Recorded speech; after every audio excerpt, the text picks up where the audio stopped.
jest co? To jest jakiś rynek a tego czy co? Co? Nie.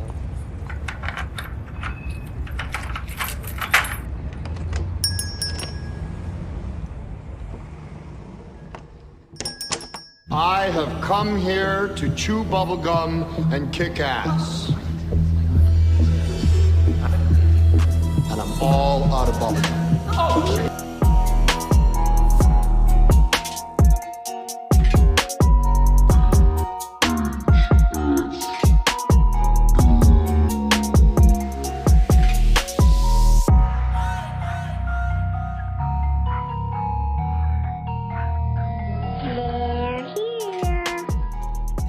Hey everybody, and welcome back to the VHS Doom rental store and podcast, your favorite place, your home away from home, the best place in the entire world, the VHS Doom store.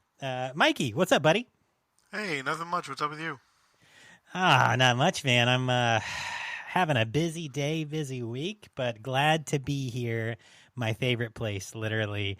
You know, outside of like hanging out with my kid and my wife, this is like my favorite place to be. Literally the same thing for me too. Yeah, man. Dude, so what a wild week. Gosh, the films I've been watching this week are crazy. Leading up to this episode. I think so. It got me into this like weird extremism almost phase. I had to watch like something outside of that to brain cleanse. We'll talk about that a little bit later. But yeah, I'm excited about this week, man. This is an intense episode though. Yeah. Yeah, so disclaimer, everyone. We'll get into this in just a little bit, but this week's episode is 2008's Martyrs. Now, I know we sent you home with it last week. We're going to start doing that, where we send you home with the episode for next week, this week. That way you can watch it and be prepared. But, y'all, Martyrs is intense. I think after this week, next week is going to be a simpler one. Yeah, so I think Mikey and I discussed what next week's is going to be. I got to pick next week's episode. We'll talk about that at the end of the episode. I'm not going to spoil anything now. But for those of you who like a little like brain teaser, let's say it's a 1984 classic that's going to be much lighter than Martyrs. So think about it. Maybe you'll know. I don't know. Anyway, so welcome back, everybody, to VHS Doom. We're so glad you decided to come back again this week. We hope you enjoyed the movies we sent you home with last week. We hope you're enjoying your membership. I know we haven't discussed it in a little while, but membership is pretty simple. For $3 a month, 3 non-existent dollars that aren't even real at all, every week you get to take home now 6 free rentals, because we're always going to send you home with the movie for next week now. So it used to be 5, now it's 6. 6 of the sickest, coolest, campiest, cultiest movies that you could think of almost every week. Plus, we always send you home with a kids' family-friendly film as well. So that's the program here at VHS Doom. If you have not already, please go give us a like, a follow, subscribe to us. We are everywhere. We are on Twitter. We're on Instagram, Facebook. We're on TikTok. We are all over the place and almost everywhere. If you just type in VHS Doom, you will find us. Even if you go on Google, you know what I searched us today? I did VHS and then space Doom, and we don't show up at the top.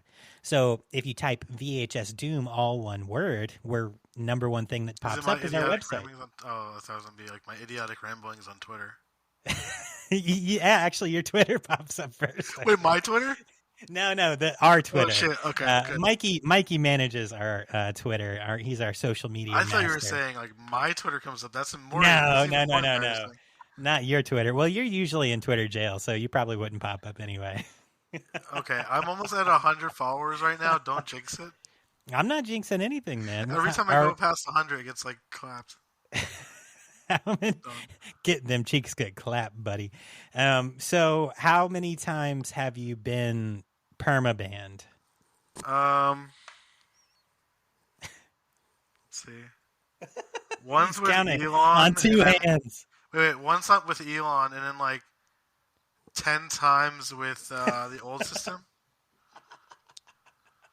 Okay, so only 11 permabans. All right. Okay. Yeah. You know, Mostly been like 6 days now. yeah. Okay. Okay. Good. All right. Well, yeah. No, if you can find Mikey and he's not in Twitter prison, go follow him. You can follow me too. It's Um, Mikey Misfit 138. yeah, Mikey Misfit 138. I do not have a personal Twitter. I just use my other podcast, which is the We should Doombox do a poll. podcast. Should you have one? Right? Yeah. Should I have one for myself? But Balthazar has his own. You can follow Balthazar on Twitter if you want. He's pretty cool. He keeps it fun. But yeah, so go like, follow, subscribe, give us a rating. That's one thing I don't ask for enough, I don't think. If you're listening to us on Spotify, if it's your first listen, there's a little star, right below the title of our show. Give us a rating. It's super helpful to us, and it actually helps get our show out in front of more people who may like the same things as you. So, let's build the community. I would really appreciate that. And then share it too. If you want, share our episodes, retweet us. We always appreciate that because it just helps us grow our audience. And our audience is really comprised of some cool people. Mikey can attest for that. Speaking of which, I want to say a happy birthday to my co-host on Dab of Death, Jimmy. Happy birthday, Jimmy. At Dab Jimmy. Happy birthday to you. I love it, man. You think Dylan burping is bad? Bro. Yeah, if you think me drinking them sody pops and burping in your ear is bad, you got to go listen to a Dab of Death. It'd be like Jimmy reading off like horrific crimes, and it's just me in the background. Right. Yeah, and then Mikey still, even after all that like Joe Metheny shit, he still makes stew every weekend. Oh He yeah, I sent made me it a last picture. weekend. Yeah, he sent me a picture of the delicious. Instant Pot. Yeah. I made a sandwich with it too. Definitely some long pig sandwiches over there at the Mikey house. Anyway. But yeah, so that, like I was saying, just give us a follow. We appreciate you. And if you haven't checked out our TikTok, that's probably our newest. God damn it. There you go. It's starting already. If you haven't checked out our TikTok. I opened my 24-ounce monster. Motherfucker. And it's the resealable kind, so I just opened the thing again. Oh, so you could get me 8 times in this episode. All right, we'll keep an ear out. If I shake it up, yeah, because it's like carbonated and sealed, so. Right, yeah. Anyway, yeah, so our TikTok's our newest social. Give us a follow there. We have some, I actually have way too much fun on TikTok. So TikTok has all these like templates where you like put pictures in of yourself and it like, it's fun and they cycle through and whatever. So I'm using like characters from like Battle Royale and like, Deadite Ash and stuff. Can you do a Martyrs one? Yeah, I can. I will. Wait, we might get banned though. I might get banned if I do the flayed. Yeah. We'll get to that. Poor Anna. But yeah, we might get banned for that, but it might be fun. I didn't get banned for any of the posts that I put up about like Terrifier. There's a lot of blood in that. So yeah, we'll see. We'll see. I feel like there's so many people on TikTok that it's maybe hard for them to keep up with all the people who are doing shitty stuff. So maybe I'm less of a priority than like, somebody showing their. It makes me sad. What? TikTok. So like, if you follow like parenting ones, it'll start sending a really morbid ones afterwards. Oh, does it like kind of like ping pong between like different extremes like of the people losing algorithm? their kid and like other sad shit, and it's just like that's depressing. It's that, or like if you like political stuff, it'll show you more extreme stuff from the other side, which is horrible. Isn't that weird? Yeah, I don't understand the TikTok algorithm. Honestly, I don't understand any of the algorithms because I'm a fucking idiot. But, I know that they tend to throw stuff at you that you like. But TikTok is weird because it will throw things that are like polar opposite of what you like. And I don't know exactly why they do that. That's a little weird. It'll start off slow, too, and it's wild. Yeah, they kind of build it up. Before they banned Andrew Tate on there, you would see it all the fucking time. Jesus Christ. You know what? So YouTube Shorts is like that now. I manage Balthazar's Twitter. And first, I don't follow Andrew Tate. I don't care about Andrew Tate. I could care less. He's a shithead, and I would never follow him, right?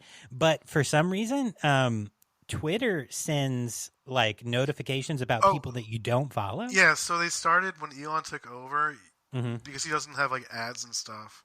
Right. They're like all the, like the blue check marks who are like right wing are being like pushed to the top. Right. So like they're showing us stuff that's like ridiculous. Like I guess we would call it like rage porn videos of people like getting beaten up. Weird, just like libs of TikTok kind of shit, you know. Right. Well, Balthazar's account consistently gets like, check out this Andrew Tate post, and I'm like, what the fuck? Why? No, no, Is Balthazar an incel now? I don't know. I gotta talk to him. Hey, Balthy, come here. What? Have you been following Andrew Tate on Twitter? No, I swear, I haven't done that at all. Okay. All right, get the fuck back to work. All right. Anyway. All right, yeah, so that's it for our socials. Also, if you guys can go shut go. This is going to be a fun episode. I'm excited. Go to vhsdoom.com. Check out our website. We keep all of our episodes pretty much as well as we can updated there. You can see the whole list of them. But if you scroll all the way to the bottom, well, two things. The second page from the last page actually has some open positions for both a videographer and an editor. If for some strange reason you guys wanted to be on the VHS Doom team, we're completely unpaid. We don't make any fucking money at all, but we have fun. So if you'd want to be either of those things, shoot me a message. And then on the very last page of vhsdoom.com, you will see our staff shirt, which I am wearing today. If you're watching us on YouTube, hey, tons of fun. It says staff on the back. Yeah, you can go pick one of those up. Any proceeds from the sales of the shirt go directly towards my lovely, beautiful co-host. I was Mikey. muted the whole time. Oh, were you? Yeah, I was talking. I'm like, why is he not responding? But I can see him. No, yeah, I can't. Okay, Can't hear you on mute, buddy. I'm wearing a Dying Fetus shirt. It was going to be like the polar opposite of what you're wearing. Just like Dying Fetus. Okay, got it. Yeah, for sure. Sanguica Sugar Kabog. Oh my god. No? Sanguica Sugar Bog. It's gonna be bad. Sanguisa Sugar Bog. Sanguisa Sugar Bog. That's it. Yeah, I'm seeing them in 11 days. It only takes like 3 times. I can fucking get it. Hell yeah, dude. I'm excited for you, buddy. That'll be fun. Yeah. Anyway, so one more note on the socials before we move on to something very serious, actually. But Joe C. from last week, who we mentioned, reached back out. He said he heard us mention him on the podcast and said, Hope thanks. you're having a great day. Joe's a really cool guy who reached out and said he enjoyed the show. If you guys are a new follower, you're a new listener, and you reach out to us on any of our socials, whether that's Twitter, Instagram, Facebook, TikTok, doesn't matter. Or send us an email. Blue Sky if you have Blue Sky. Oh, yeah, we're going to get set up on Blue I have Sky. a Blue Sky account right now, but I'm waiting for it to generate a code so we can do it. Yeah, so Mikey will be setting those up for us shortly. But you can also send us an email at vhsdoom@gmail.com and let us know what you think of the show. If there's anything you want us to say, or you just want to say hi and connect, we love connecting with people. So, reach out if you want. That would be great. Now, moving on into the next and serious portion of the show. Mikey, take a seat. Right there. Here we go. Okay. What the fuck? So I got an email. Here's the subject line. He knows it. This is from someone named Akeem Rolo. Doxing this bitch. No, I'm just kidding. That's probably not their real name. But they say, I enjoy your show, but that guy Mike, he's a piece of shit. I heard him say he likes Halloween 3. And he also likes Sallow? How do you like this wretched man? Why does he think murder is funny? Thanksgiving, Akeem. I've never seen the sign-off of Thanksgiving. But, Mikey, what the fuck do you have to say for yourself? I don't know what he's talking about. Bro, have you been talking about murdering people in the store while I haven't been here? He might be listening to A Dab of Death where we talk about true crime, but I don't know what he's talking about. Do you like Halloween 3? Yeah, it's awesome. Okay. What about Sallow? I like Sallow. I mean, it's fucked up, but yeah, I have the Blu-ray. Yeah, right. Well, I don't know what the Thanksgiving thing is. That's scary. I think I'm going to have to write you up for this. Do you have anything you want to say for yourself? Do it, motherfucker. Do you have anything you want to say for yourself? Do it, motherfucker. Who wrote this email, Mike? Who wrote it? I don't know. We'll find out at the end. Who the fuck wrote the email? You're frozen on my camera. Or your camera. I was purposely like being frozen. I was just like, I was just staring. I thought you were frozen. So for real though, I already figured out that Mikey sent this email because he's a piece of shit. No, I'm just kidding. I did it over the weekend, and I kept texting him saying, "Can you check the emails? I want to know if there's any fan messages." Yeah. So anyway, and my wife also said that it probably wasn't going to be funny. So I did. No, that was hilarious. I did actually say that I would read any email that anyone sent us. So I'm reading this email, but I know for a fact that as soon as I got it, I was like, "Did you fucking send me this?" And he's like, "Yeah." But wait, so anyway, so that was the first time you saw it. You thought it was like, "Oh, it's Mike." Well, I was like, "This has to be Mike." If Is someone it sent this, Thanksgiving at the end. Right, the Thanksgiving, Akeem. Yeah. It's just my name backwards. Right. Yes, I know that too. Yeah. Anyway, if you are an actual listener who's not Mike and you want to send us an email, I will read it on air. I'll yell at Mikey. I'll write him up for it. So, oh wait, we're co-owners. I can't write you up. Okay, whatever. Yeah, I'll just yell at him. It is what it is. But that's it. The email has been covered. Wait, what's this piece of paper then? What is it? I don't know. What's it say? Are you lighting it on fire? You can't light stuff up in the store. Up.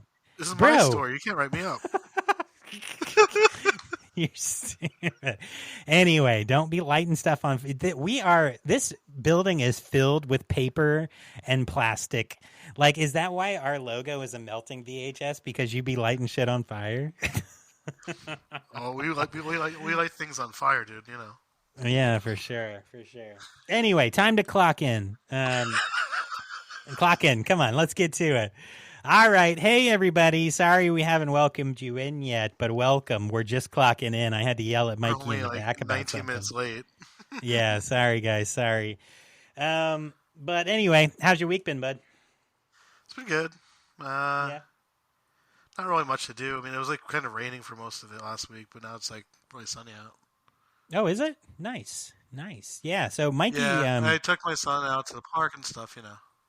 Okay, cool. Enjoying the little outside. Yeah, no, that's good, man. Yeah, same. I've been just hanging out, doing a lot of work. I'm just tired, man. Last weekend was really busy. We were running all over. We had, getting together with friends here doing this and then going out and doing that. And just, I felt like I was running all weekend long. So you ever get those? I'm sure everybody does. You get those weekends where it feels like you never stopped and you're ready for the next weekend on like Monday and Tuesday? That was last weekend. That was last weekend for me. Bro, I'm telling you. We went to a bunch of places and we went to the beach too. That was like all weekend pretty much. Yeah.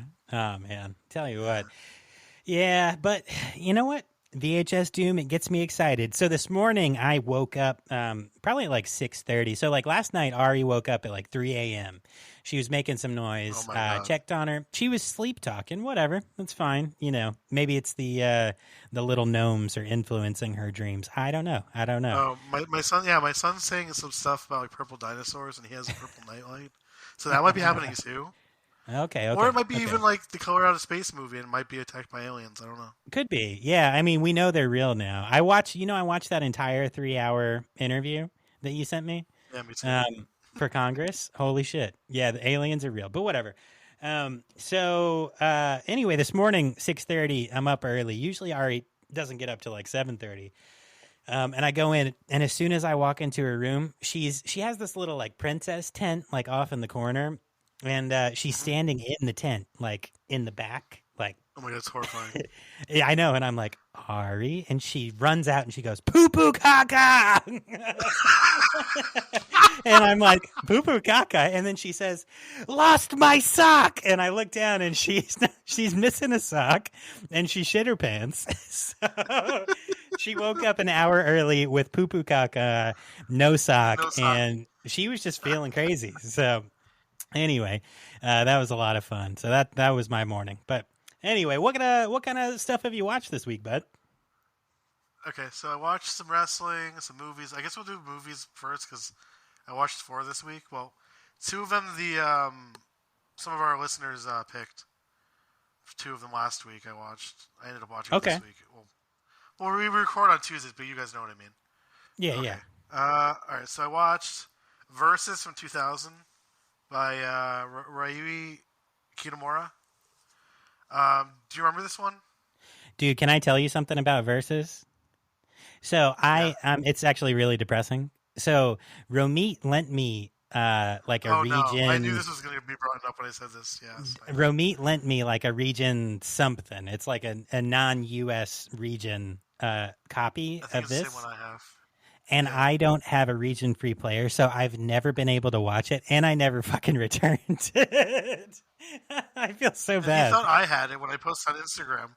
There was one day, remember, he asked in group if I had it. Yeah. I think I told him I have it.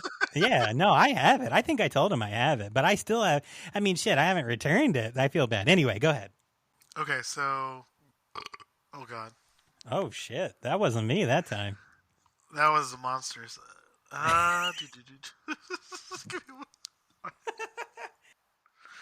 Sorry, it was just funny. I was like holding it. I'm like, oh god, I'm not gonna do it. I'm not gonna do it. And it just happened. All right, so I get it. All right. The plot of the movie is a group of ruthless gangsters, an unknown woman, and an escaped convict have met in the Forest of Resurrection. The 44th portal to the other side. There's trouble starts when those once killed and buried in the forest come back from the dead. I love this movie a lot. It reminds me of like if Evil Dead was a Tarantino movie. Okay. No, it's just amazing. Nice. Kitamura ended up doing some other stuff. He did Midnight Meat Train. That's an adaptation of a Clive Barker book. Godzilla Final Wars, one of the other Japanese ones. Okay. Like not the American one. Yeah, from 2004. But yeah, gotcha. I like Versus a lot. If you like weird Japanese zombie gangster movies, you'll like this. Love that. Okay. Because it's literally just like the Yakuza in the woods. And like it's like dark powers, and then the ending is even weirder. You know, I feel like that makes me excited because I watched something similar. But I'll get there. So what's next for you? Okay, so I watched 2008's Machine Girl. It's from Japan. Okay. It's directed by Noboru Iguchi. Amy loses her brother to Yakuza bullies in her arm when she seeks retribution. 2 mechanics take pity on her and create a limb out of a machine gun, allowing her and a chainsaw-wielding woman to seek their revenge. There we go.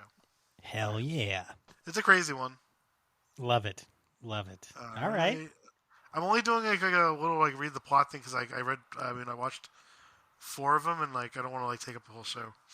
Yeah, that's what I told Mikey that because he sent me his list of what he's watched this week, which was impressive. I had more than I watched. I just don't want to talk about it. I know I can never get through this many, so I was like, you gotta make it quick if you want to talk about all of them. So you keep going, bud.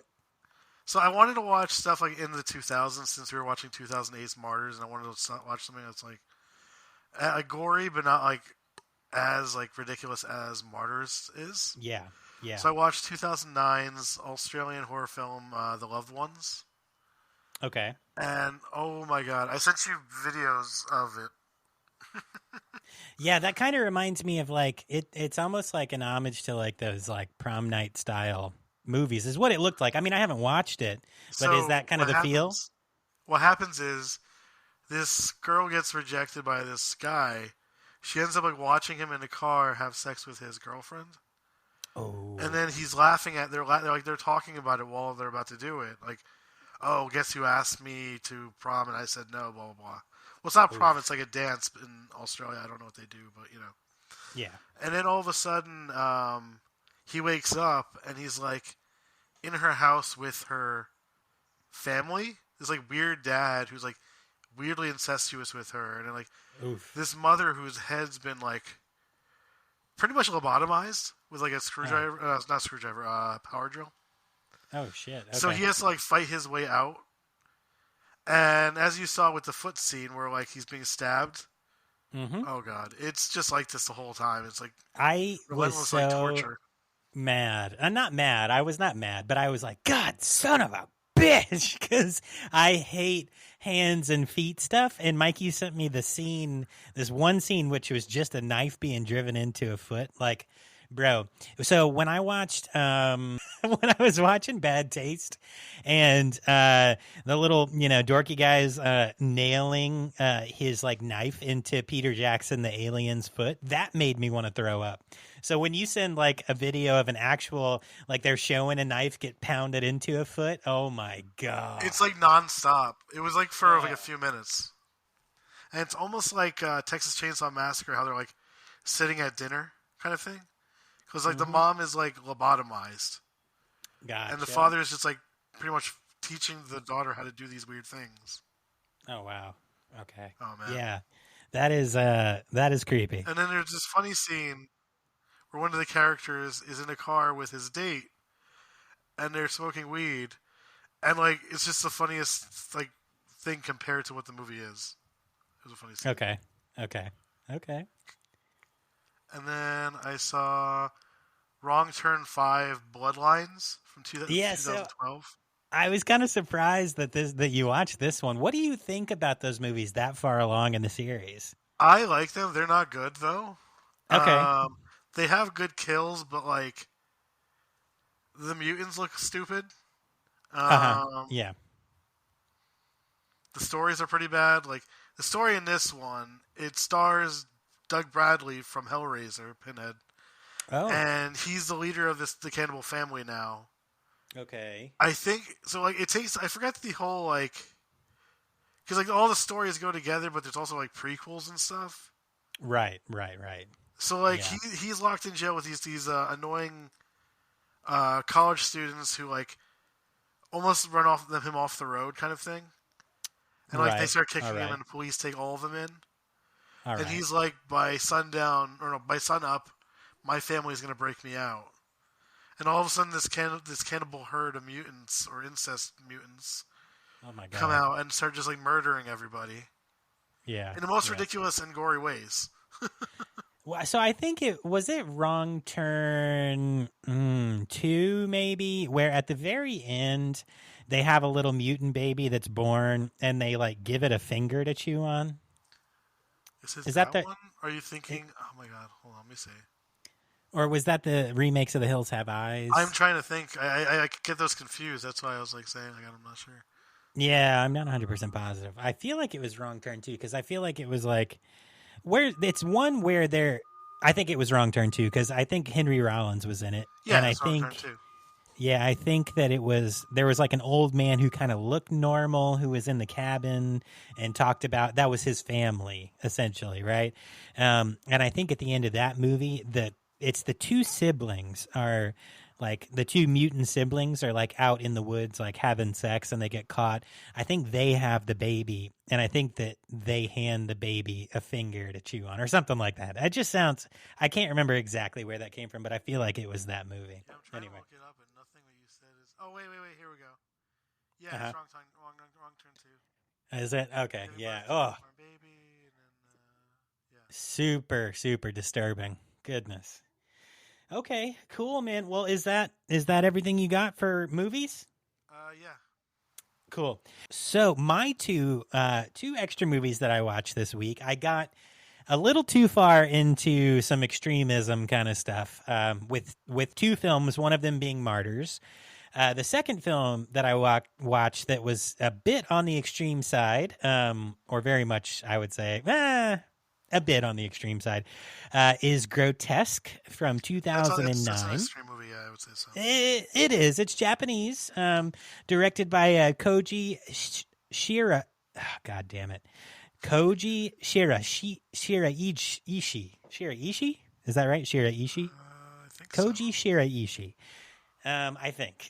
So, if you haven't watched Grotesque, that's how you say it, yeah. I kind of, I was going down this like foray of Japanese films thanks to us watching Battle Royale, and then I watched Tag and just kind of like scanning through different films, and I found Grotesque, and it's on the shorter side. It is literally balls to the wall from the start. There are no holds barred. Everything is fast. It is a butchery film. Yeah. Just a butchery. And it's probably something I will never watch again. There's not a lot of reason to watch it again. And it's if we weren't unbelievably. The show, it would have been Martyrs for me. Like, I've only watched that once. This is the second time for rewatch. Yeah. Yeah. I don't think I can see myself watching Martyrs again unless I need like somehow to ground myself in some weird reality. You know what I mean? Yeah, like, I told you, like sometimes like horror movies don't bother me, and I want to watch something more like fucked, I guess. Yeah. Well, so the difference between Grotesque and for Martyrs is that Martyrs had some like, it had a bit of a bigger message or like kind of like religious theme, right? I sort of touched on it last episode that this was influenced by Hostel and in Stories of Joan of Arc. So the difference for me between Grotesque and Martyrs is that there is not a real... No, you know what? There kind of is. It's just, it's more on like the psychology side for Grotesque. The guy committing these awful crimes wants to feel something, and he wants to see the will to live, and he does, and he's super impressed by the will to live of the two people that he is torturing to death. And I guess you could say almost the same thing about Martyrs. It's not so much the will to live, but it's a point of pain so far along that you see the next realm, right? So there is maybe a very like kind of like a similar theme to the two, but Grotesque, awful. I did want to stay, like you said, in that like 2010-ish range. So this is a 2009 film, and it is only 73 minutes long, and it is a hell of a story if you want to check that out. And then the second film, I was like, man, I need a brain cleanser. I watched something really fun. I Stayed Foreign. So this is a film straight out of Norway from also 2009, staying in the same time frame. Dead Snow by Tommy Wirkola. Dead Snow is, I guess I was saying earlier, it's kind of similar to what Mikey watched because he's like zombie Yakuza in the woods. Well, this is zombie Nazis in the woods. So, in the snow, too. In the snow, yeah. So, ton of fun. The plot kind of revolves around a group of friends who, one of them is kind of like a movie horror nerd anyway. They end up in a remote cabin, and, find out, unfortunately, they are sitting on a treasure trove of zombie gold, or Nazi stolen treasure, which just leads to a chaos, just a bunch of chaos. Some really cool practical effects in there from... somebody chainsawing his own arm off in like an homage to, Ash almost, all the way to a guy being ripped in half. And at the very last second, the two hemispheres of his brain falling out. So as far as practical effects go, tons of fun, a lot of comedy. Definitely check out Dead Snow if you like a good, funny Nazi zombie film. So those are my two for this week. Now, before we move into our actual episode, which we're already at 41 minutes, cut out a little bit of time. We're at about half an hour. So, Before we do that, Mikey, let's get them all their films checked in from last week. So what you went home with last week was going to be Battle Royale from 2000 by Kenji Fukasaku. We had Tag from 2015 by Sion Sono. A Flag of Iron from 1980 by Chang Chi. Stage Fright 1987 by Michelle Soavi. Willy Wonka 1971 by Mel Stewart. And we sent you home with Martyrs, which we'll be talking about this week, from 2008 by Pascal Laugier. Mikey, does everything look in order? I'm on break. I'm just kidding. Yeah, they're fine. They're fine. You're on break. You literally clocked in like 40 minutes ago. Get the fuck out of here. I didn't even clock in today. My PIN number's not working. Your PIN number's not. You're an owner. Make your PIN number work. Oh yeah, I forgot. Holy shit, bro. That's yeah, why so I was laughing. Okay. Right, yeah, for sure. So everything looks good. No spit in the cases. Nobody took a shit on anything. This time there's a death threat for you, but it's in on like a piece of paper and it's written in like blood. Are you writing me death threats, Mikey? No, it's not me this time. I promise. Are you sure? It says he's coming. He's coming. How is coming spelled? Both ways. What? How is it spelled both ways? There's two sentences and it says the same thing, but it's two different. So it says he's coming. He's coming. Yeah. What does that fucking mean, bro? There's no G at the end of it either. He's coming. He's coming. Yeah. Holy shit. Okay. Well, one, thank you all for not shitting, pissing, or spitting in any of the cases this week. But two, stop fucking sending me death threats, y'all. Do I not entertain you? If you got a problem, and I'm pretty fucking sure it's Mikey writing all these notes, but if you got a fucking problem, catch me outside. How about that? Anyway. All right. So if everything looks in order, we'll check those back in for you. And we're going to move forward into this week's feature film, Martyrs, from 2008 by Pascal Laugier. You got anything left before we move forward, Mikey? Nope. Let's go. All right. Cool. Let's go. Press play, motherfuckers. Press play.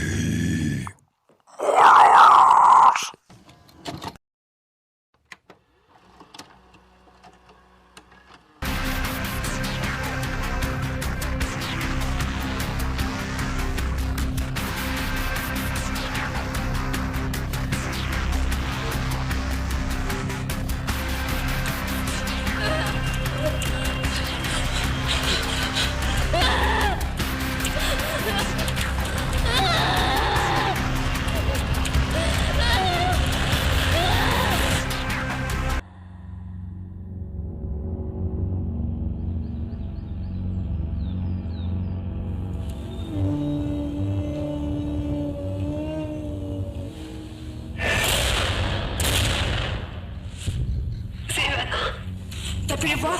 Ils ont changé, monsieur.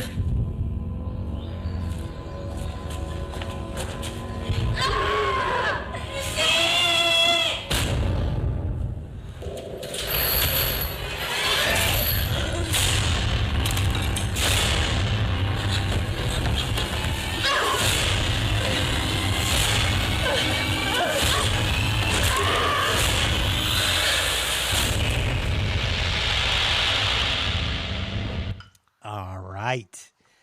Wonderful. Okay. So, I know we kind of like change it up from week to week with like foreign films, just an FYI. It's kind of hard to get a good trailer if the trailer's not in English for a podcast. So yeah, right. Like with Battle Royale, that's why I did the interview with Quentin Tarantino. Even though we referenced the interview like several times later or the quotes in the episode, I just couldn't get a good cut of a trailer for this podcast. I haven't. So I watched. I want to say on the DVD I had, it had him like introducing the movie. Martyrs? Yeah. Quentin Tarantino introduce Martyrs? No, the director himself. Oh, Pascal. Yeah, so we'll see. We'll see what kind of you guys already heard it, so you heard it before us. But whatever, whatever trailer I can cut together for Martyrs, I will. We'll keep it fun. Don't worry. All right, so jumping right into the back of the box. Martyrs is a 2008 psychological horror film written and directed by Pascal Laugier. Mikey has taken me now to France, so FYI, I suck at Italian. I'm halfway decent at Japanese, but not really, and we'll see how bad I am at French. Now, a little FYI for you guys. Oh, God. I took 4 semesters of French in high school. And you remember nothing. And I remembered 0 because as soon as I left high school, I started learning Spanish and German. So this is probably going to be maybe on par with Japanese, but maybe worse. We'll find out. I don't know. If you're having trouble, like, you know how you do the Mario thing for Italian names? What you got to say is cheese and wine. Cheese and wine. Baguettes. Baguettes. So the thing with Italian, thanks to playing years of Super Mario Brothers, if I can start with an "it's a me," I can jump into Italian. It's a me, with French, I think of right. Did you ever watch All That? Keenan's character. Yeah, that's what I was thinking of. Right, where he's like in the raincoat in the bathtub. So that's where I'll start with French. Play a clip of that. Yeah, here's Keenan Thompson in a bath playing a French guy. That presents a semi-educational moment. Everyday French with Pierre Escargot. Au grass farm, I volé mes pieds rouge. A fat woman has stolen my hot peppers. Excuse-moi, ma sœur mouchoir, à des jours et à tout lycée. Pardon me, but this tissue has already been used.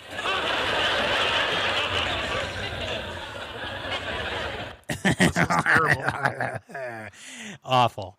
Anyway, all right. So continuing, because we've read one sentence. Pascal Laugier, just a quick little excerpt on Pascal from his Wikipedia page. He made his first major mark in the film industry with Christopher Gan's film, The Brotherhood of the Wolf, in 2001. I heard that's good. I haven't seen it. I have not seen it either. The cover looks badass, though. I'll tell you that much. It's a action horror film, like period action horror film. So I have to add that to the list. So apparently Laugier was a gopher on the set and can briefly be seen playing the assistant to Francois Haji Lazaro's character. Gans had Laugier direct the making of documentaries of the film, so he got a little chance on that. Pretty cool. Working with Gans led to Laugier's first feature-length film. Oh my God. God damn it. What was that? I shook up the can of Monster and it exploded on my computer. That's what you get for trying to get me. Karma's a bitch. It happened twice. Bro, wild. So, anywho, working with Gans led to Laugier's first feature film with Saint-Ange in 2004 for producers Richard Grandpierre and Gans. The film impressed Grandpierre enough to let him make another project, which would then develop into Martyrs in 2008. Apparently, Grandpierre is a pretty big producer in French cinema, although he doesn't have much of a Wikipedia entry or much about himself online that I could find. So that's kind of the just some entry-level details on Laugier. His filmography is very short. It's only 4 films. So he wrote or directed Saint-Ange in 2004, Martyrs in 2008, The Tall Man in 2012, and then lastly, he wrote and directed Ghostland in 2018, which I have never seen any of his other films. Have you? I thought Tall Man looked stupid from the poster. I didn't know he was attached to it. Oh, okay, gotcha. And I've only heard of that other Ghostland, but I've never seen it. Yeah, no, I haven't seen any of his other films, but maybe I will add them to my list. So I think I would too. yeah. Oh, interesting. All right, quick note here. In December 2016, while filming Ghostland, Taylor Hickson, who was an actress in that, Canadian actress, who was raised in Kelowna, British Columbia. Shout out Canadians. Shout out Troy. Shout out forest fires. Anyway, she was told by Laugier to bang her fists against a glass window and that it was safe to do so.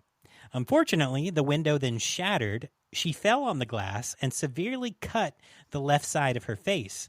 The wound required 70 stitches, which left her with permanent scarring.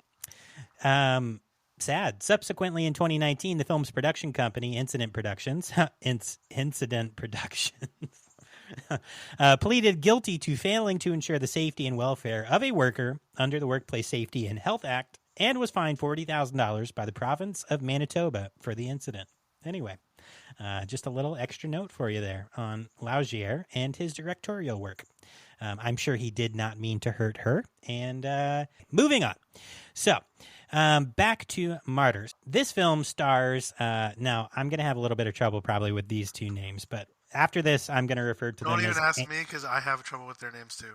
I know Anna and Lucy. So, Mylene Jampanois, I think is how you say the first name here. She played Lucy. She is a French actress, model, visual artist. Her first leading role was in the drama film The Chinese Botanist's Daughters in 2006. And then most notably, she played in Martyrs. And then Morjana Alaoui. I want to say it's Alaoui.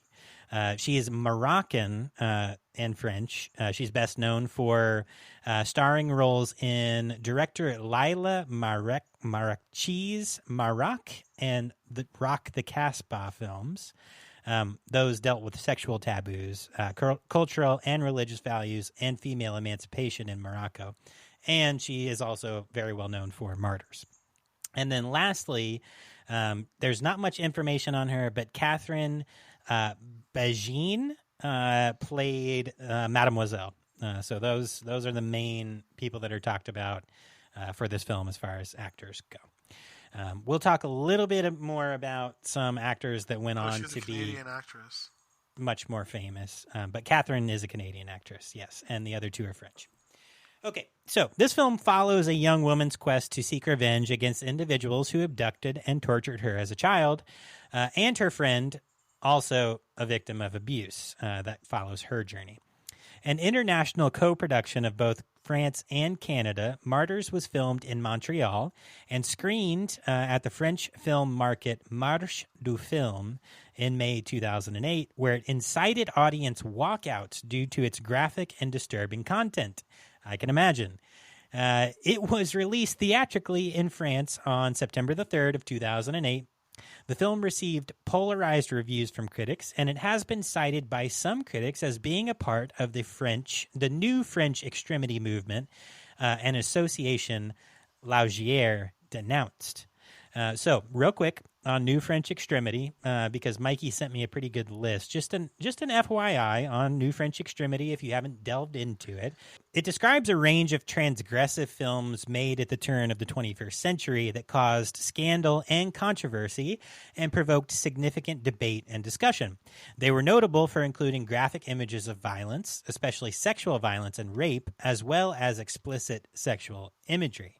The films cannot be described as a part of a movement or wave, and the term new extreme was never assumed by filmmakers. The term extreme tends moreover to apply to individual films rather than filmmakers, with many directors only making a single film that might be considered new extreme. Rather, the term new extreme was adopted by critics, scholars, and viewers to describe a cinematic trend for graphic, sexual, and violent imagery, especially in France, but across Europe, and more generally beginning in the late 1990s. Mikey, what are some notable French New Extremity films that you would like to call out? Inside from 2007. It's directed by Alexandre Bustillo and Julien Maury. Okay. It is one of the most fucked up things I have ever seen. So a pregnant woman who lost her husband earlier in the movie because of a car accident is stalked by a woman on Christmas while she's home alone. And things happen with scissors and pregnant women's stomachs and Okay. things through hands through a door. Yeah, I saw some photos, like some screenshots of that film. It's a wild movie. It looked wild. I almost watched that one as a part of my movies this week, but I actually gravitated towards honestly, grotesque. I think so. Yeah, I think it would. Yeah. Trying to think of other ones I like. Irreversible. Oh yeah, I was gonna say that one. That one looked intense too. That plot looked wild. It's like one of the most horrifying things I've ever seen. It's from 2002, director Gaspar Noé. Yeah. So pretty much from what I've gotten from it, it's pretty much someone gets raped and then like it goes backwards on what happened that night. Right. And yeah. So it's like a 10-minute scene in the beginning though of that encounter, it's a that rape. long 10 minutes.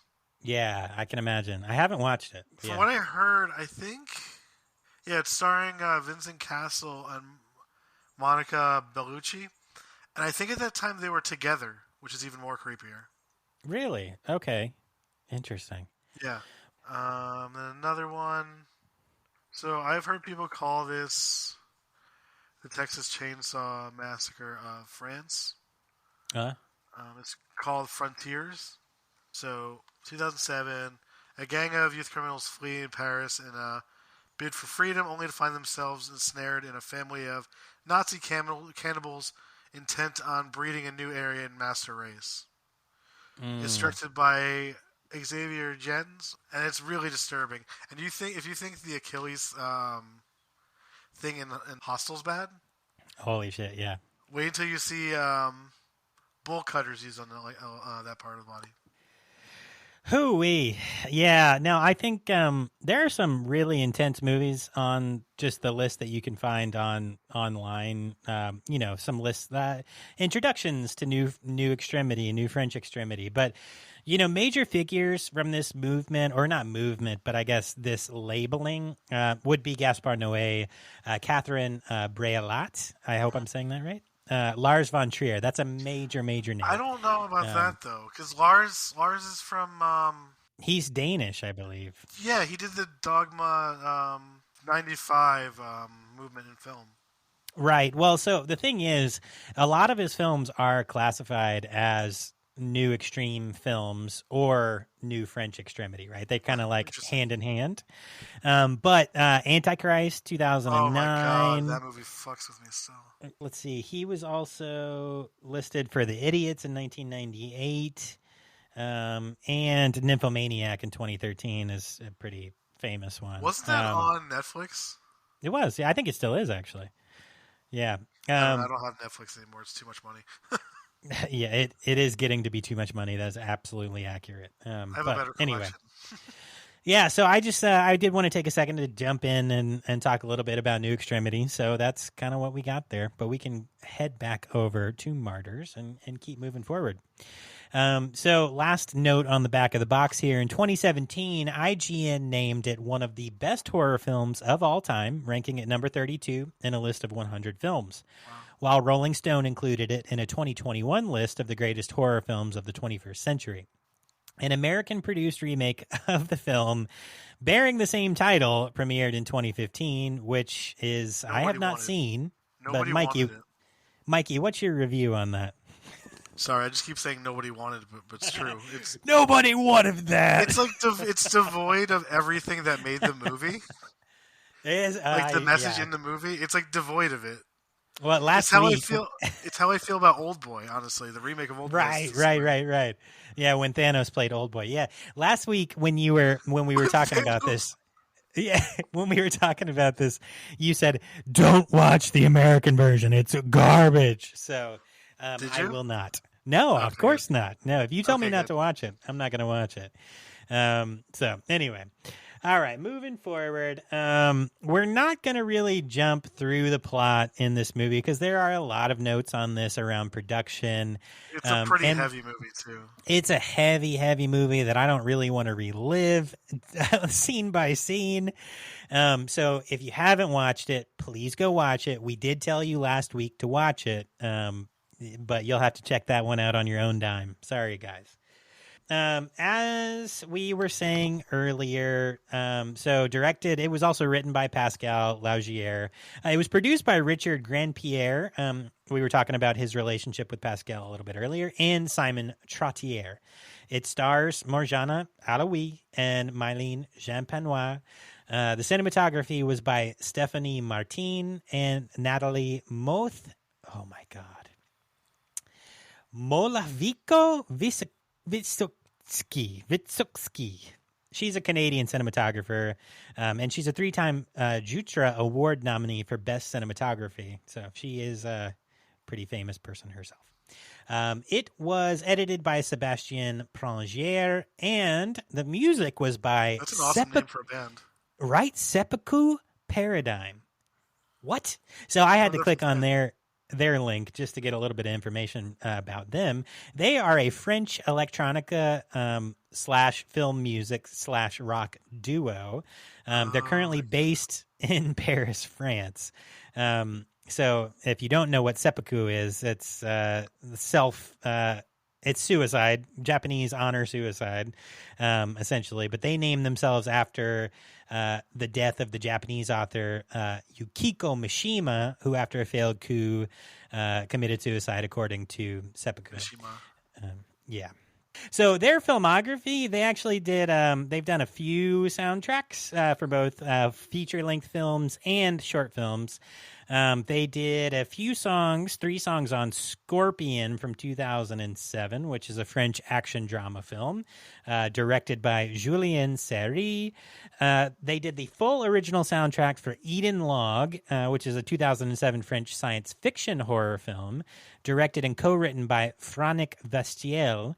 The film was Vestiel's first as a director, who shot the entire film using only handheld cameras. Never seen that, but sounds cool. Obviously, they did the full original soundtrack for Martyrs, and in 2009, they did the full original soundtrack for Red Nights, which is a 2010 French-Hong Kong film by Julien Carbon and Laurent Courtaud. It's a thriller and a tale of erotic horror. So, some cool films that they've done. All right, back to Martyrs. I promise we're not going to jump out of this much more. There's only maybe one other person we'll go into a little bit more in depth. And that's going to be right here. So as we've talked about with the cast, we have Lucy and Anna, played by Jampanois and Alaoui, Catherine Begine, as we talked about with Mademoiselle. A couple other notable actors. So Isabelle Chassé played the creature, which was a very freaky... Man, I'll tell you what, in the beginning of this, I was like, what direction are they going in? Because I thought that this was like a torture kind of film, but then they have like grudge-like, almost like demon character running around. I was really thrown off there. So she did a great job. Before that with the family? Jesus Christ, man. It caught me off. Like, I did not know where they were going with that whatsoever. So that was a very like idyllic French suburban life, completely destroyed in 5 seconds. Wild. And they found the torture chamber beneath. Jesus Christ. Yeah, when the hammer fell through the glass. Anyway, let's not get off track. So, and then Robert Toupin played Mr. Belfond, the father. Patricia Toussaint played Gabriella Belfond, the mother. Juliette Gosselin was Marie Belfond, the daughter. And then this is the last person that will jump out of our kind of like timeline and informational session with. Xavier Dolan Tadros played Antoine, the son. So Xavier has actually gone on to be a pretty decent film career himself. He's a Canadian filmmaker and actor, raised in Montreal and Quebec. He ended up writing and directing in his directorial debut his own film called I Killed My Mother, which came out in 2009, right after, a year after Martyrs came out. He wrote, directed, and produced that, and he starred in it at the age of 19. He used funds from his extensive work as a child actor, which included, Martyrs and quite a lot of other films. But yeah, he's gone on to win awards. He wrote a film called Mommy in 2014. It's Only the End of the World. The Death and Life of John F. Donovan. Matthias and Maxime. Retirement Plans. He's done a bunch of other stuff as well. So the son, who is offed very quickly in the beginning, went on to have quite the career. He is openly gay and described his first film, I Killed My Mother, as semi-autobiographical, if you were wondering. So yeah, he's already made 10 films himself from 2009 to 2022, and he's acted in quite a lot of titles. So anyway, Xavier Dolan, everyone. All right, moving on. Lastly, for cast notes, just because it was such a rough character, but Louise Beausevier played Anna's mother, who just called her on the phone and talked shit to her while she was about to die. So anyway, all right. So just analysis notes. So critic Maitland Donahue notes that the film contains the theme of the Roman Catholic notions of sainthood and martyrdom, as they talk about. There's a line right at the very end of the film in text that explains martyr is Greek for witness, and the film ends with a shot of Anna lying catatonic on a table. She is witness, right? So it's exploration of spiritual, spiritual burping, transcendence via physical pain. Laugier himself stated that he intended to make the film's audience feel real pain and to share it as a part of an honest process of communion. His quote is, "It was very Catholic. I have a very Catholic mind." Oh, man. The Catholics do like to hurt themselves in confusion. I'm kidding. You guys are great. We love you all. The film's graphic violence resulted in its being associated with the New French Extremity movement, an association Laugier vocally denounced. Literary professor Gwendolyn Audrey Foster similarly challenges the sentiment that Martyrs belongs in this category, writing that its nihilism is complete and impossible to dismiss, making it far different from other extreme horror films. Also citing Laugier's statement that the film exists in a world in which evil triumphed a long time ago. Foster also notes Laugier's intent to force the film's audience to bear witness to the pain of the violence represented, writing that its viewers become martyrs in their own sense, which is that's a cool analysis. I really like that note. Yeah, this movie is fucking awesome. It really is. So some development notes about production.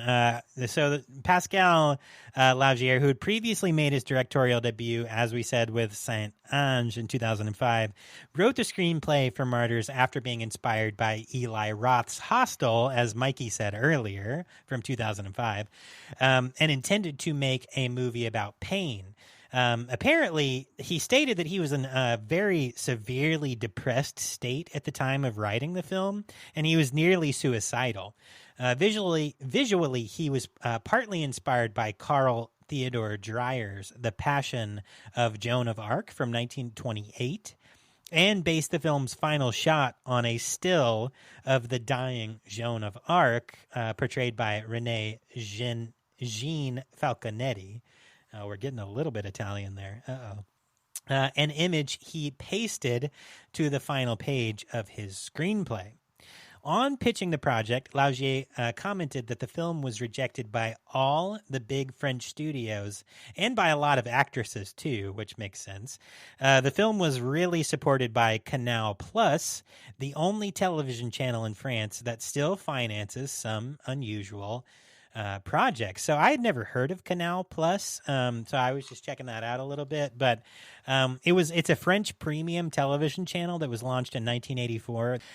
The channel broadcasts several kinds of programming, mostly encrypted. Unencrypted programming can still be viewed for free of charge on Canal Plus on satellite. So anyway, I guess, they're kind of like the Tubi of French television. I don't know. Shout out Tubi, sponsor us, bitches. Okay, moving on. I was so happy when Troy was like, Tubi, sponsor VHS Doom. All they do is talk about how good you are. So yeah, sponsor us, Tubi. We love you. We'll talk about you all the time. What? I need a mic. Mikey needs a Mikey. Hey, they don't make any money at all, but maybe the Troma Now app would sponsor us if we, talked about them. I don't know, whatever. Anyway, moving forward. Casting notes. So Jean Penoit, who was cast as Lucy, was drawn to the project after being profoundly affected by the screenplay. Quote, when I chose this movie, my agent told me maybe it's not a good choice as an actress, she recalled. You should maybe start with a comedy. But, she said, the script was amazing, really amazing. I knew this would be a film that people would either love or hate. Alois, who was cast as Anna, was also attracted to the project. What are you doing? Are you okay? What's going on over there? Nothing. What are you doing? Nothing. Are you doing something suspicious? Was that a little bubbly gurgly thing I was hearing? Was it like? Oh no, I was typing. Oh, I thought you were like ripping a bong. All right, moving forward. So Alois, who was cast. So Alois, who was cast as Anna, was also attracted to the project after being impressed by its screenplay. Quote, the first time I read the script, I was just like, wow, I have to be a part of this. After Pascal cast me as Anna, I started rereading it, and every page I was like, oh my God, how am I going to do this? I'm going to die. Well, yeah, literally.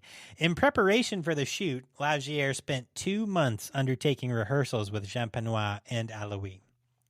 For filming, the principal photography of Martyrs took place in Montreal, Quebec, in Canada. Laugier commented that the main difficulty, other than the technical issues such as special effects, was to keep the actresses in a heightened emotional state. In order to facilitate this, Laugier kept the two lead actresses isolated from most of the crew. Let's see here. Jean Penoit recalled that she found the shoot emotionally difficult. Every night when I went back to my room, I just cried because I was so physically and psychologically tired. All my scenes are violent. Jean Penoit also said that though she respected Laugier's working style, she found him to be as short-tempered as me. That's a quote. I have a huge amount of admiration for him, but we did end up clashing. Production was temporarily halted for over a month after Alois fell 3 meters, or for us who are still not on that system, 9.8 feet off of a soundstage, breaking several bones in her foot. The film's special effects were designed by Benoit Lestang, who sadly committed suicide prior to the film's French theatrical release. Yeah. Oh my God. That is super sad. The film features a mixture of both practical and digital special effects, some of which were completed with the use of a green screen. So very, very sad there. Okay. So moving on here. All right, so a few notes on controversy and censorship.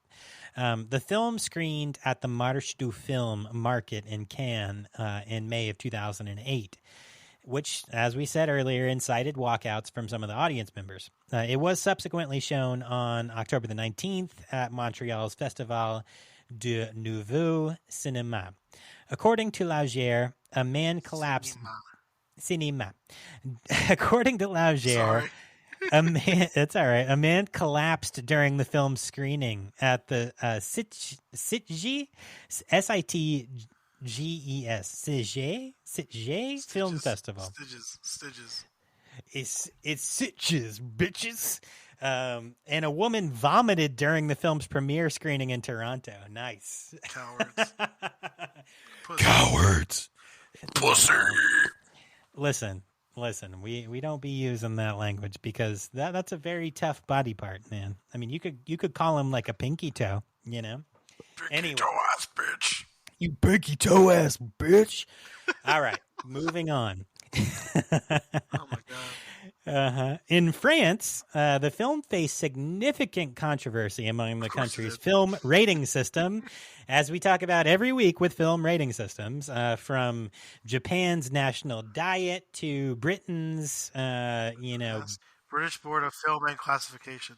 Then obviously in the U.S. you have the dumbass MPAA. So anyway, so France, nothing's different for these types of films. It was recorded in a documentary titled Martyrs versus Censorship, directed by Frédéric Ambroisine in June 2008. The French Commission de Classification des Œuvres Cinématographiques initially rated the film 18+, which is unsuitable. I would rate it 18+. I'm not going to go with like the Japanese 15+ because I don't think anybody 15 should be watching this shit. I think this is way too like heady and like. Yeah. I think. I mean, if I'm just like sitting from like a parent standpoint, like how old would I want Ari to be before she saw this movie? Probably 17 or 18. Yeah. I got the DVD once it came out. What year did it come out on DVD in America? 2008. You would have been like nearly 18. Yeah. 17 or 18. Yeah. Yeah. So whatever. That's fine. I think at that age, I mean, it's still going to fuck you up just like it fucked me up at 33. But, at least you can process a little bit more at that age and not have nightmares. You know what scarred me like that? Old Boy. Fuck yeah. The tongue scene. Yep. Bro, there are a lot of films that have scarred me. I'm trying to think what scarred me young, though. Is there anything that scarred me young? Hostel, fuck. I think Hostel is the reason I have a foot problem, honestly. Hostel came out in 2005, and I think I saw it, and I snuck into it in 2005. So I was dating this girl. I would have been in high school. We were going to go see something. It was like a Mandy Moore film or something that was out, and I think we snuck into Hostel. Maybe, I don't know. Saved is funny as hell. Maybe. It's something around the same time in 2005. I can't remember what it was. Like a Christian school? Maybe. That's funny as hell. I can't tell you for sure. But okay. We snuck out of that film and we did go and see Hostel. And ever since then I've been scarred with feet and hand stuff. What about the eye? Fuck. Eyes don't bother me that as much. There's a really yeah. That's bad, but it doesn't bother me as much as hands and feet for some reason. And episode 1 and 2. Yeah, we should, just if you want to torture me. But in Grotesque, he cuts out the guy's eye essentially. That was pretty rough. Honestly, the testicle thing in Grotesque maybe made me scream the most because they show the sack, bro. Like, I've seen that before. That's terrifying. That's rough. Anyway, okay. The French classification board rated the film 18+, so children 18 or under should not see this in cinemas. They are forbidden, which the producers of the film actually appealed. So they thought it should be available to people younger. Whatever. As a last resort, the French Society of Film Directors, or the SRF, asked the French Ministry of Culture to examine the decision, remarking that this is the first time a French genre film has been threatened with such a rating. The Union of Film Journalists adopted the same position as the SRF, claiming censorship.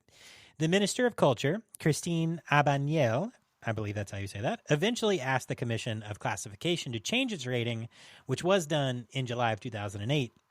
Martyrs was finally rated 16+ and released theatrically in France on the 3rd of September 2008. Recounting the film's rating controversy, Laugier stated, quote, in France, when you get an 18+ rating, your film is dead. It's like a porno. It's like XXX. That's here. That's an X here, or an NC rating. Right, exactly, yeah. So it was a way for them to censor me without asking me to cut anything. So we fought a lot, and I was supported by all of the unions of the French film industry. Okay. I was very surprised. It was a matter of principle. Even for people who didn't like the movie, it was a matter of freedom of speech and expression. And, you don't fuck with that shit in France because they will burn your house down, all right? We all know this. Go French people. Y'all are tough. All right, so womp, womp, womp. The Weinstein Company purchased the North American distribution rights to the film following its screening at Cannes. Fuck you, Harvey, you disgusting penis man. You fucking disgusting rotten penis man. Maybe he started rottenpenis.com. I'm I not think he sure. might have. It's just pictures of his. Listen to this bitch note. But producer Bob Weinstein was ultimately so revulsed by the film that they chose not to release it. But not by his brother? Fucking sick fucks. He had to know. He had to know. Yeah, for sure. Anyway, the film never received a theatrical release in the United States because the Weinsteins are bitches, and it was instead released directly to DVD. It was given an R rating. Yep.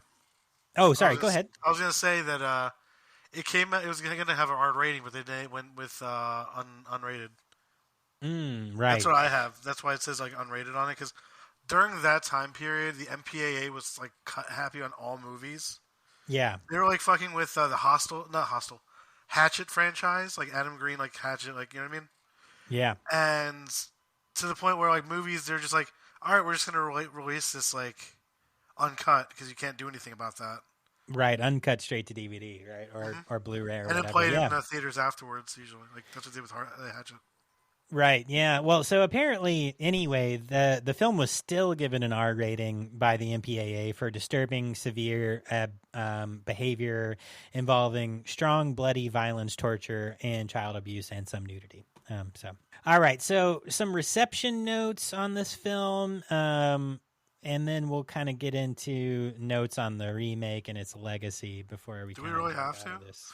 Yeah, we're going to talk about it a little bit, unfortunately. So I sat through, so you guys should. So you guys don't have to. All right. So critical reception. The film it was categorized as a new example of new era French horror films akin to Inside, which was 2007, directed by Julien Marie and Alexandra Bustillo. They ended up directing, I think, Leatherface. Oh, yeah? Okay, yeah. Gotcha. Anyway, so that's in regard to the level of violence that this film depicts. According to the review aggregation website, RottenPenis.com, owned by RottenWeinstein.com, 64% of 39 critics have given the film a positive review, and an average rating of 6.10 out of 10. What? 6.1? 6.1 flayed rotten penises out of 10 rotten penises? I think it deserves way more than that. I'm going to be honest. I think it's 10. I think it's a really good movie. I do too. I'd give it 10 flayed penises out of 10 all day. Like, you know what? It's not only just a gore and torture movie. It's like an art house movie too. It is. Well, you know what I'll say? I was going to talk about flaying and the history of flaying, but I think just talking about flayed penises a couple times is good enough. We're not going to dive into flayings. Can I just say it then? It gives me the heebie-jeebies. Can I just say what happens to her? No, not yet. Okay. Oh we will talk about it at the end. Oh The website's critical consensus states a real polarizing movie. This torture porn is graphic, brutal, nasty, and gruesome, and not to everyone's taste. Well, duh, losers. Todd Brown of Screen Anarchy called it, without a doubt, the single most divisive film to screen in the Cannes Martyrs du Film this year.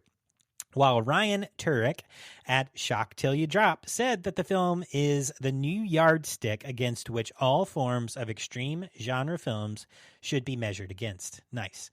And then the kind of more of a local-ish paper, the Montreal Gazette's John Griffin awarded. I did it again. What'd you do? I was going to talk about Ryan Turk, how cool he is. Like, he has a podcast. He's, like, produced the newer Halloween movies. Oh. And then all of a sudden I realized my mic was not muted. Or it was muted, I mean. Tisk, And, like, tisk, you're Mikey. talking, and I'm, like, looking at you like, what the fuck? Bro, you got to stop going on mute all the time. It's all right. You can stay unmuted. That way you can jump in. Anyway, yeah, so check it out. What's his podcast called? Is it Shock Till You Drop? That was his website before he worked at Blumhouse. He used to be on the Shockwaves podcast, and he used to have his own. I forgot what it was called. But yeah, he also has been in like a lot of like horror documentaries. Okay, nice. Gotcha. So he's a pretty knowledgeable gentleman. Mm-hmm. That's what I was trying to say. Yeah, all right, wonderful. Okay, and then jumping back into John Griffin from the Montreal Gazette, he awarded the film a 3.5 out of 4 star rating, describing it as a 3.5 out of 4. No, I said him. Who is he? Throw him in the trash. Oh, he's trash? I mean, it's almost a 4 out of 4. He's not far off. He said he described it as a film of almost unspeakable horror and sadism that is also a cleverly controlled exercise in hardcore terror with a real end in mind. Yeah, so we're not going to read everyone here, but... I don't really like film critics. It's kind of ironic because that's we like talk about movies on the show, but I don't know. Yeah. Well, just a last note on critics, and I like to talk about the critics' reviews. That way we can make fun of them or see what. Well, no, for sure there are definitely good ones, but like yeah. But I think it's important to read because I think it's important to know people who the opinions as to why the movie is garbage in their mind or why it's good. Even if you like it, it's good to hear other people's points of view.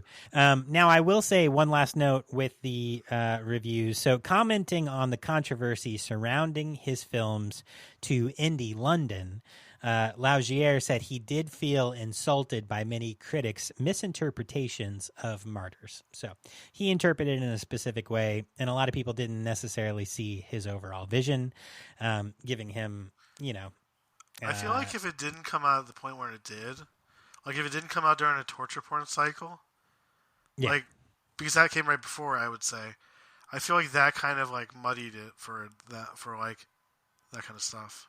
Yeah, that time period. It makes sense. Yeah. But I think it did have there was definitely kind of a message-ish in it, Oh, yeah, for sure. And we'll talk about some of those moments soon, but we're not quite there yet. So, all right. Notes on home media, because we always talk about, what editions have been released. So Wildside Video released the film on DVD in France in 2009. In the United States, Genius Products released the film in both unrated and R-rated DVD editions in April of 2009. So you must have gotten that unrated. Let me go get it. Okay. And then let's see here. Some other editions. There's the British distributor Optimum Releasing issued a Blu-ray edition of the film in the UK the following month in May of 2009, and a Canadian Blu-ray followed in 2010 from Entertainment One Films. On September the 16th of 2022, the Australian distributor Umbrella Entertainment released a limited special edition region-free Blu-ray as a part of their Beyond Genres series. It's on Blu-ray? Yeah, it came out September the 16th of 2022. Australian distributor Umbrella Entertainment did a region-free Blu-ray. Yeah, I have a lot of their stuff that's not like put out here. Like, I have their double feature of Patrick and then the remake of Patrick too. Oh, okay, cool. Okay, so the one I got, sorry, I had to it was run across the room. Oh, you're good. Go ahead. So it's from Genius Products. It's the unrated one. Okay, gotcha. You got the unrated version? Yeah, nice. I got it on Amazon. Was it Amazon or? I can't remember where I got it. Okay. Yeah. Gotcha. Yeah, so just some final notes here before we talk about our opinions and like maybe some specific moments in the film that we really liked or that were intense.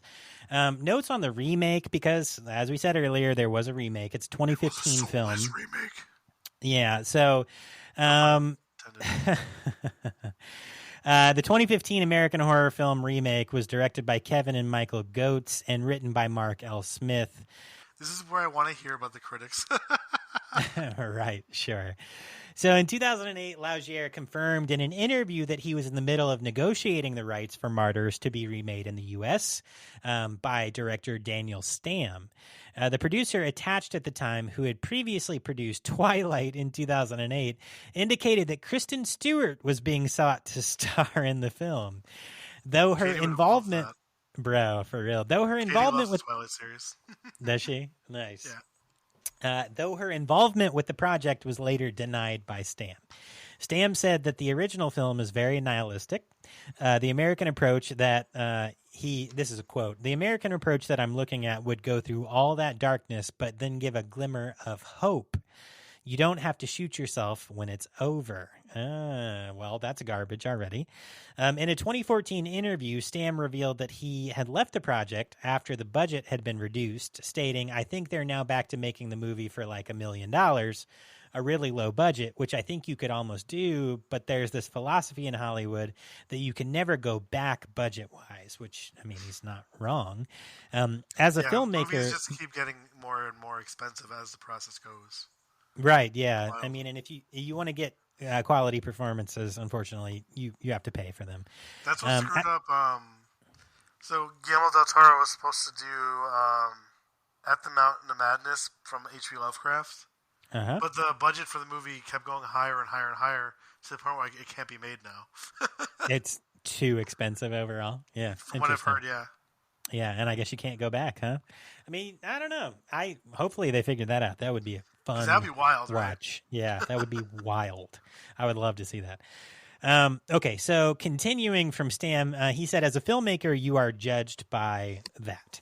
And then there's also this concept I was unaware of called plateauing, where if you're a filmmaker who makes 2 movies in the same budget bracket, that becomes your thing. You are the guy for the $3 million movie, and then that's all you do. So my agents wouldn't let me do a $1 million movie because then that's for you, the budget you'll probably always get, which I had not heard of that, but that makes sense, I guess. If you can make a movie for $1 million and it does well, you're the $1 million guy, where you might need more. So in February of 2015, the new production companies, Blumhouse Productions and the Safran Company, announced that the film was already filmed and that the Goetz brothers, Michael and Kevin, had directed. In the leads stars Bailey Noble, Troian Belisario, and Kate Burton, as well as Blake Robbins. When asked about the remake, Laugier responded, I had a bad contract. I didn't even get paid for it. Wow. That's really the only thing I regret in my career, that my name is now associated with such a junk film, and I didn't even get a cent for it. I tried to watch it. I'd be so fucking pissed, you know? Yeah, for sure. Me too, man. I tried to watch it, but I only got like 20 minutes through. It was like watching my mother get raped. Holy fuck. Oh my God. Then I stopped. Life is too short. In the American system, a movie like Martyrs is just not possible. They saw my movie, and then they turned it into something completely uninteresting. Wow. That is harsh, but true. Trash. Trash. American trash. All right, last notes here. So legacy notes. Several publications have named Martyrs one of the greatest horror films of all time. It is. As we talked about in the beginning, in October 2017, IGN ranked it number 32 in the list of 100 films, with critic Marty Silva writing, few horror films elicit as extreme a physical reaction quite like 2008's Martyrs. The film transforms it into a bizarre religious gore fest that draws a link between spiritual enlightenment and utterly brutal physical and emotional torture.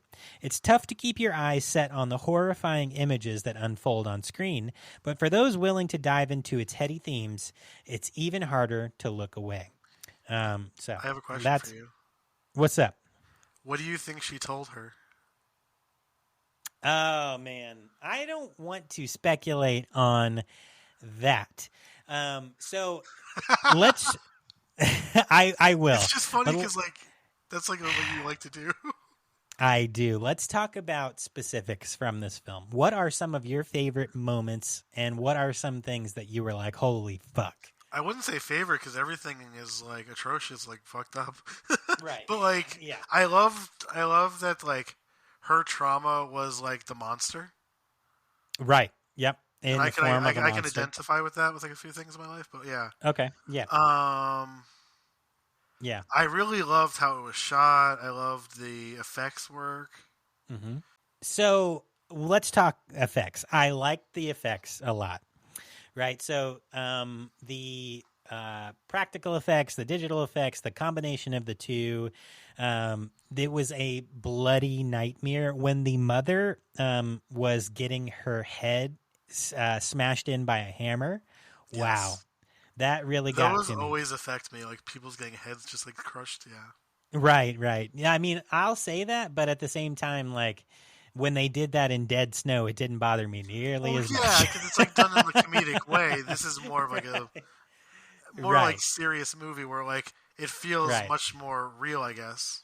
Right. Isn't it funny the tone of a film from the beginning can take the exact same action and turn it into something that's just completely different in your mind, even though it's the exact same effect from movie to movie. Yep. Yeah, so the practical effects, very good. I was super perplexed by the torment of the monster, right? And how it was cutting her and lashing her for not doing what needed to be done, right?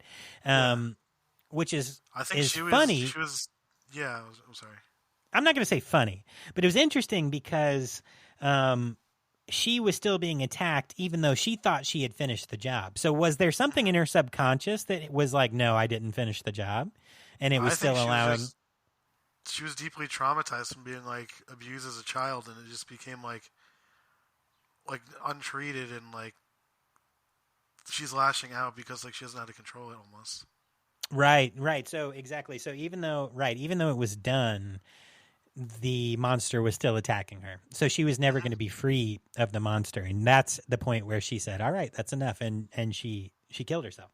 That was really tough to watch. And I didn't know where they were going to go with that because That's what I was telling when I told you, like when I was telling you like before you watched it. I want to hear what you think about the beginning and how the tone changes. This is right. why. Yeah. So, well, in the very beginning, when they're children, and then she finds the family and she kills the family, and then they're burying the family, and they're just dealing with the monster, it's really hard to tell where we're going, but they continuously kind of refer back to this other person being chained up, and there's a reason. There's got to be more to it than just that one thing. And then when the hammer falls through the little glass window deal and Anna finds the basement and the other woman, all right, we've confirmed that these people are sadistic torturers, right? But we don't take off the oh my god, the helmet. Oh god. Well, yeah. So come to find out, the helmet had a specific purpose, which was to keep that woman from carving herself up. So all those cuts she had done to herself. Yeah, but theoretically, I'm talking about like when they took it off. Oh yeah, when they're pulling that stuff out of her skull, and there's like that blood, like goo. Yeah, that was intense. Yeah, that was real bad. So when Anna goes through everything that Anna goes through, and she's being constantly beat up, and she's having to piss and shit in the bucket, and she's getting fed gruel, and she starts to hear Lucy speaking to her, and literally the Mademoiselle laid out the entire process that's about to happen. And this is what we do to get this person to this point. So she knows what's coming. And then you see her go through it. So it's not like you're not unaware that this is about to happen, because you've been shown glimpses the entire film that this is what happens to these women, right? So you know what's coming. I did not expect the flaying, though. So when they flayed this poor girl and they hung her up, the only skin left was her face. The only skin left was her face. That practical, I'm assuming that's a practical effect. I really think so. It is. That was amazing work. And it was unbelievably unsettling. Like a shudder you know? So like when I started reading about flayings, because I'm like, well, maybe I'll talk about flayings and the history of flayings on the podcast. I couldn't because I was like, ooh, because that image was so like fresh in my mind still.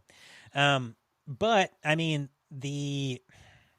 what's annoying to me is religion because we assume that, you know, someone somewhere has an answer, so we don't have to take fucking responsibility for our own existence today, right? So like when we can find out, oh, the existence of the afterlife is there, you know, oh yay, we get to go on to something better. Fuck you, make today better. That's what I'm going to say. And I don't care if that stops you from listening to me. Make today better and make the future for your children better, because we're going to fucking burn everybody alive soon.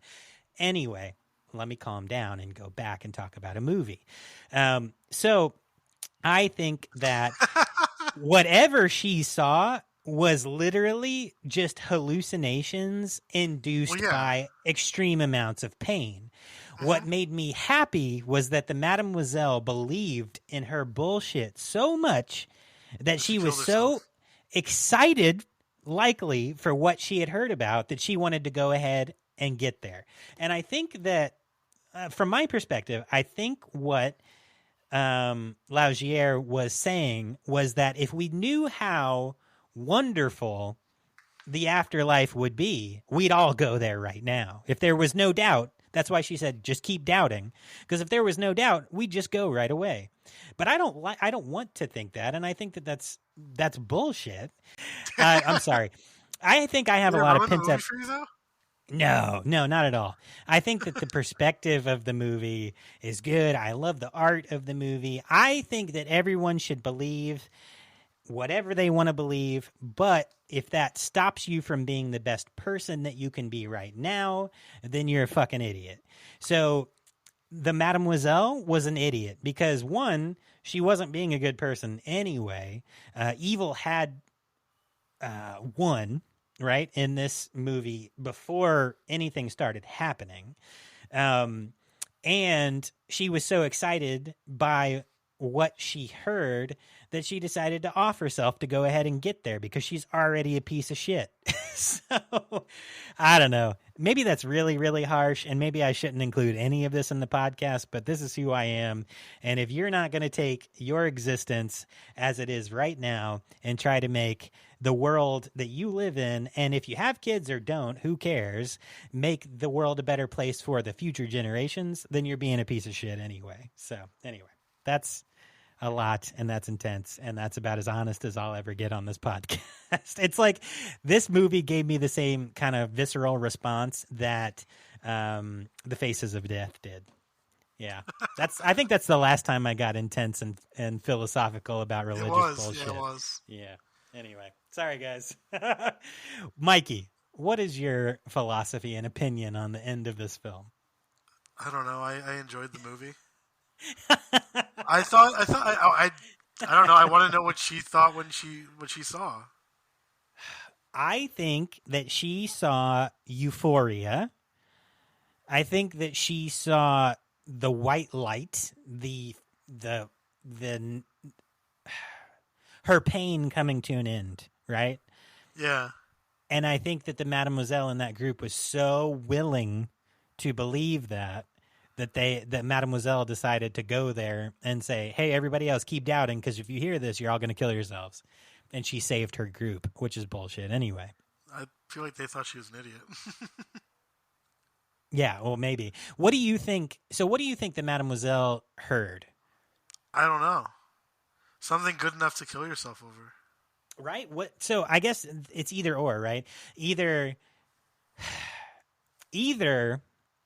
the Mademoiselle heard something that ruined her beliefs, and she realized she had been torturing and killing people for years, and it was for nothing, so she killed herself. But if she did it like that and she didn't tell her followers, then she's allowing the practice to continue, so she's a piece of shit in that aspect. Or if she heard something wonderful and amazing and she wanted to get there, and she's leaving her people in the dust, then she's still a piece of shit. I don't know, man. I don't know. It's too much speculation. But I feel like I got way too in depth in that anyway. I probably shouldn't keep going Do you off. want to read the chat and like lighten up the mood?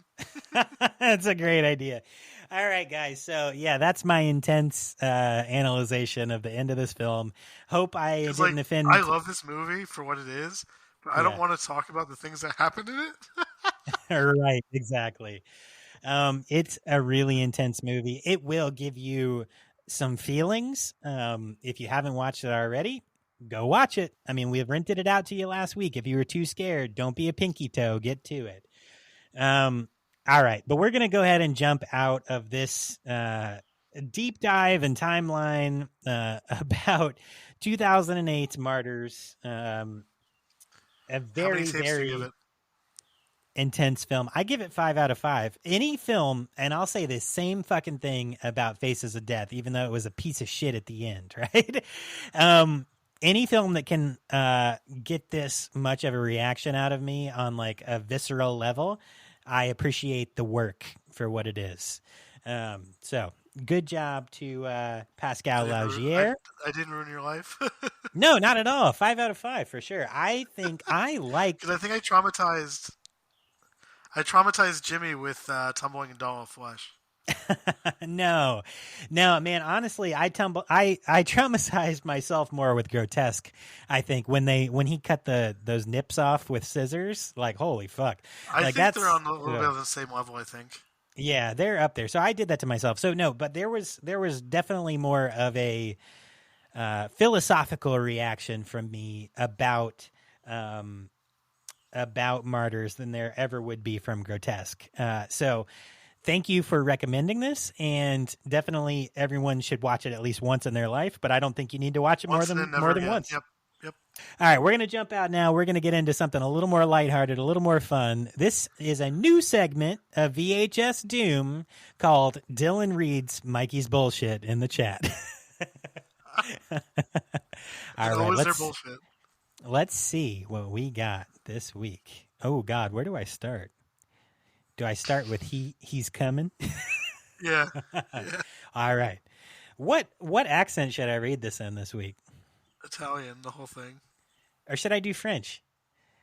No, but it makes sense with the almost the last thing down. Okay. All right. So I'll go Italian. So let me start out. It's a me, Mario. He's a coming, blood will flow. I'm a Dylan Crutcher, and these are me thoughts. Harambe was my friend, and it makes me sad that I can't fucking do that, bro. In Italian, Harambe was my friend. Just read it. And it makes me sad that it opened the gates of hell when he died. VHS Doom 2023. In this, Dylan was born a Fed, and he's out to get us. Run! Aw, no, I'm not. We showed you the gates of hell, and now I have a tale to tell. Shout out Saddam. You're fucking stupid. One day, we'll show the pain of Benito Alfredo. What? Benito Alfredo? It's a me, Benito Alfredo. Scabby man for life. Scabs for days, son. All right. Holy shit, bro. You didn't get quite to Peter Parker's taint on the window this week, but you got far. You got a little ways. We'll see what that brings next week. So, all right. So let me. Wait, there's one more. What'd you say? Wally Nutsack and Kin coming? What? Wally Nutsack and Kin coming. All right. Put it on a t-shirt, bro. All right. So what we're going to do, we need you to go ahead and get your popcorn, get your candy, get your soda pops, and any of the extras. You know what we have stocked up here by the cash register?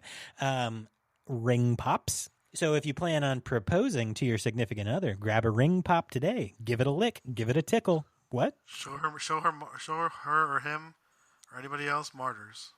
Martyrs from 2008. And they'll be like, I love you. Propose on. What? No, they're going to be like, you need fucking therapy. Imagine. Okay, so like, all right, true horror fans, right? True horror fans I feel like we can watch things and we're like, okay, I know this is this kind of effect. I know this is this. I've seen this a bunch. Can you just like imagine, like, imagine showing this to my mother, You know, like, hey, Mom, let's watch Martyrs. She would puke on the floor. You know, when my dad saw The Exorcist when he was younger, when he was like a kid, he was like a teenager. He had to like sleep at the edge of the bed. He was scared. That's so cute. All right, cool. All right, friends, step on up. We got your movies today. You got your candy, got your popcorn, got your sody pops, and your ring pops. What you're going home with this week? First, you're going to take home 2009's Dead Snow by Tommy Wirkola from Norway. You're taking home Grotesque from 2009 by Koji Shirashi from Japan. Machine Girl from 2008 by Noboru Iguchi. Loved Ones from 2009 from Sean Byrne. And lastly, well, not lastly, but for the kids this week, we're sending you home with Batman Mask of the Phantasm from 1993. So really good selection for you guys this week. And you're also going home with next week's movie, which Mikey is going to announce to you right now, even though I picked it. I just wanted to find the year. I didn't want to mess it up. 1984. The Toxic Avenger. The Toxic Avenger. One of our both favorite movies. Holy shit. He was 98 pounds of solid nerd until he became the Toxic Avenger. I cannot wait. Directed by Michael Hertz and Lloyd Kaufman. Uncle Lloyd is one of my favorite people probably on the entire planet. Me too. When it comes to any sort of entertainment, Shout he out is Trauma. the man. Shout out Trauma. Shout out Trauma Now app. I know Jimmy's a big fan too. Oh, yeah. Yeah, we all are because we're all fucking cool. So we are going to dive in deep.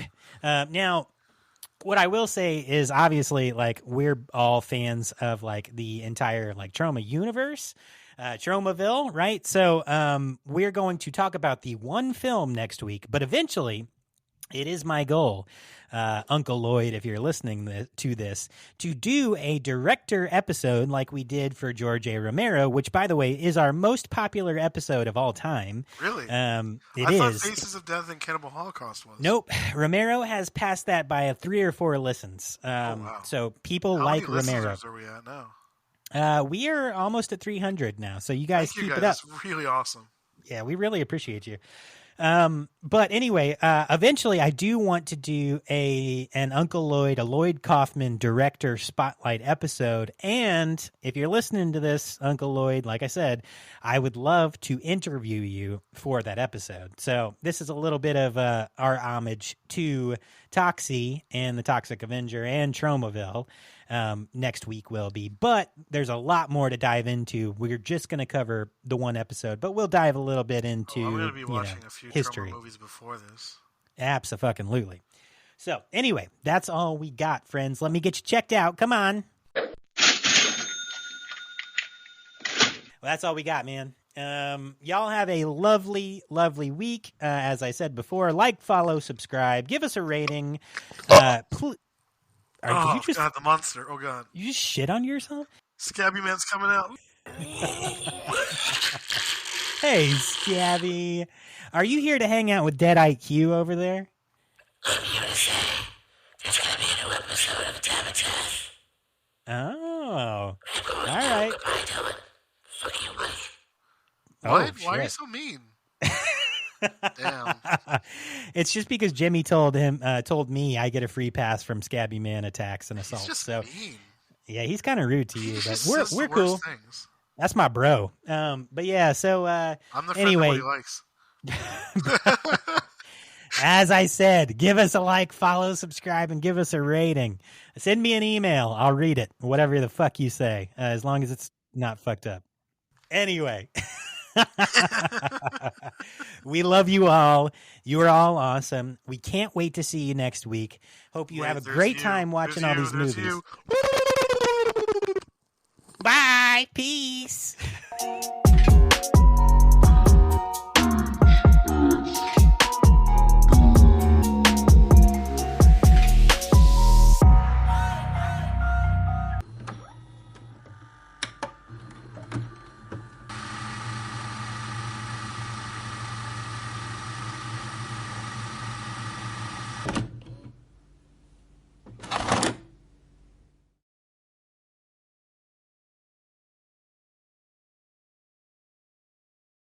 What did you just say in chat? Is that English? I was gonna save that for later. Mike. Do you want me to read it like I was typing it? Yeah, that please. Burt mind fucked Mike. Yeah, that Burt mind fucked you, buddy. Sorry. What other movies you got, bud? Okay. As we were like derailed for like 20 minutes. Okay.